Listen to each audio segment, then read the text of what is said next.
सभी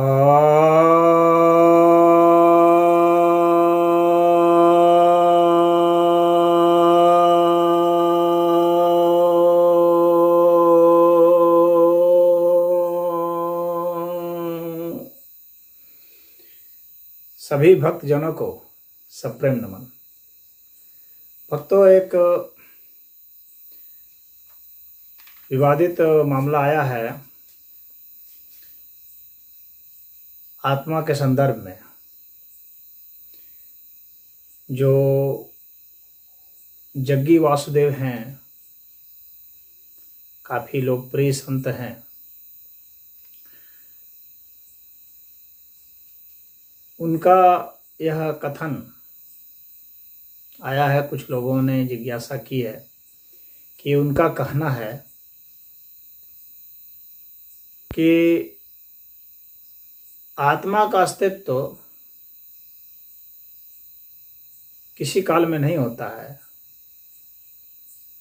यानी जब व्यक्ति मुक्ति को प्राप्त हो जाता है तो उस वक्त आत्मा का अस्तित्व का कोई मतलब नहीं रहता। आत्मा का अस्तित्व समाप्त हो जाता है।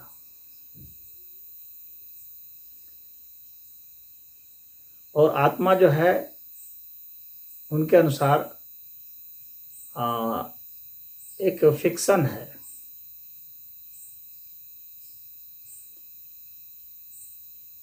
एक हमारी अवधारणा है। तो किसी काल में यह बोध होता है, जन्म मरण के काल में,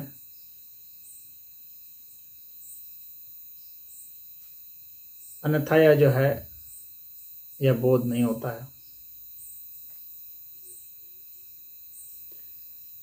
जब हम मोक्ष को प्राप्त होते हैं तो आत्मा को कोई मतलब नहीं होता है। तो इस विषय पर मेरा वक्तव्य कुछ लोग जानना चाहते हैं। मैं अपना वक्तव्य ना दे करके जो गीता का वक्तव्य है मैं वही देना चाहता हूँ, क्योंकि मेरा भी वही मानना है। इसे मेरा ही वक्तव्य समझ लेना चाहिए। जो भगवान कृष्ण ने कहा है कि आत्मा तो हर काल में विद्यमान है। अजो नित्यः शाश्वत अयम पुराणो न हन्यते हन्यमाने शरीर। यानी आत्मा जो है नित्य है, शाश्वत है। यह किसी भी अवस्था में मारा नहीं जाता। कठोपनिषद में भी यही कहा है। श्रुति में और स्मृति में दोनों में यही कहा है।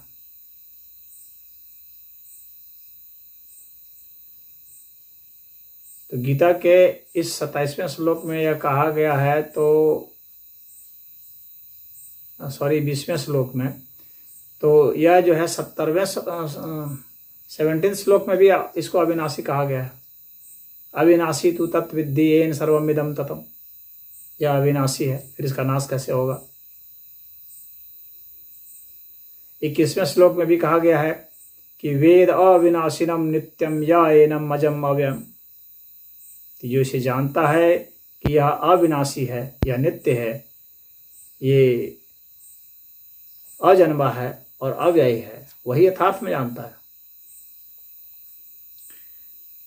तो यहाँ पर जो दिव्य आत्मा की बात की है भगवान ने, तो यह तो विद्यमान ही विद्यमान है, फिर इसका नाश कैसे होगा। किसी काल में नाश नहीं हो सकता है। अब उनके जो आत्मा का कॉन्सेप्ट होगा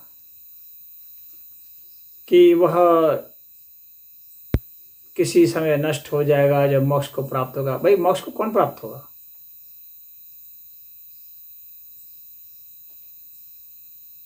निर्वाण को प्राप्त होगा। बुद्ध जैसे कहते थे, निर्वाण को कौन प्राप्त होगा?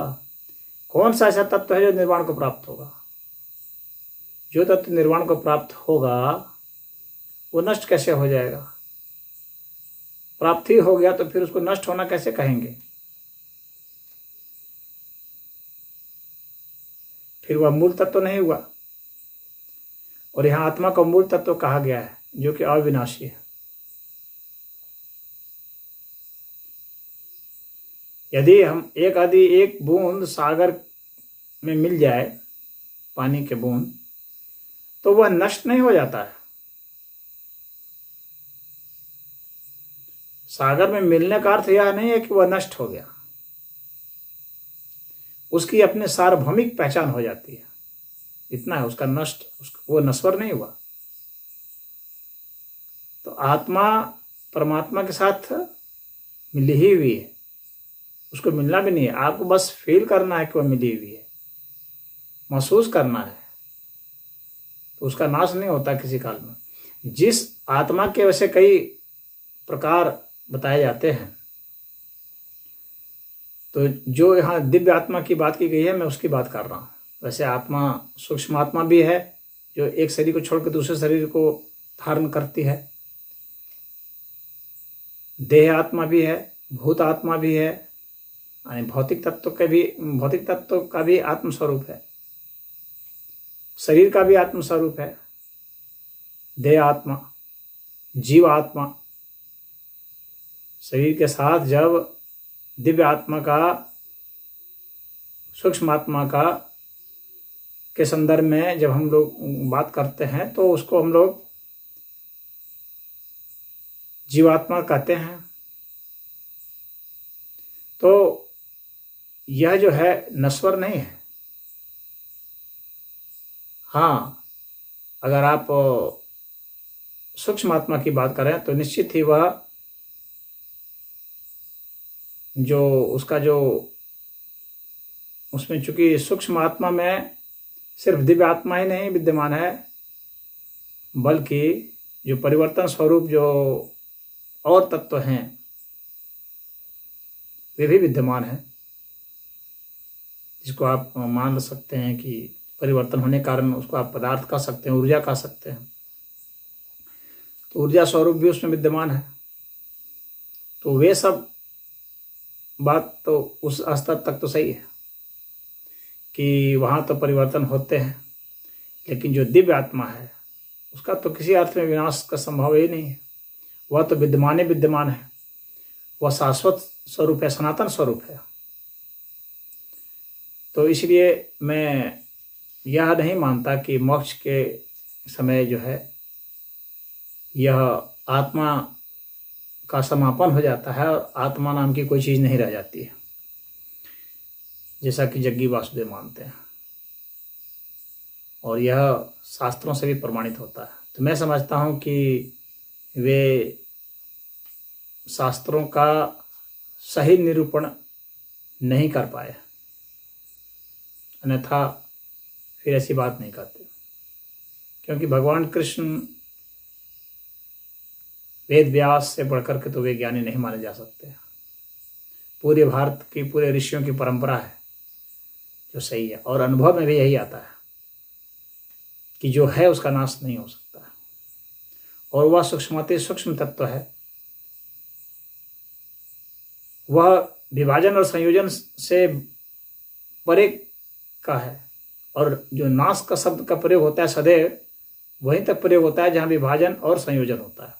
तो जब विभाजन और संयोजन उसमें हो ही नहीं रहा है तो फिर नाश का क्या मतलब है? फिर नाश की कोई संभावना ही नहीं उठती है। तो नाश की संभावना सदैव उन्हीं चीज़ों में की उठती है जिसमें रूपांतरण होते हैं, बदलाव होते हैं। जो बदलाव से परे की सत्ता है, अव्यय सत्ता है, उसके नाश का कोई मतलब नहीं है। इसलिए मैं जग्गी वासुदेव जी को यह कहूँगा कि वे शास्त्र सम्मत बयान दें और तर्क संगत दें और सही बयान दें। अनावश्यक विवाद उठाने के लिए कहना उचित नहीं है किसी चीज़ को। संत का धर्म होता है सत्य वचन कहना, जो अपने अनुभव से, अपने तर्क से परख करके जो उसने निचोड़ निकाला है उसे ही जनता को बताया जाए, ताकि उन्हें मार्गदर्शन सही मिल सके, न कि भ्रम मिले। ओम।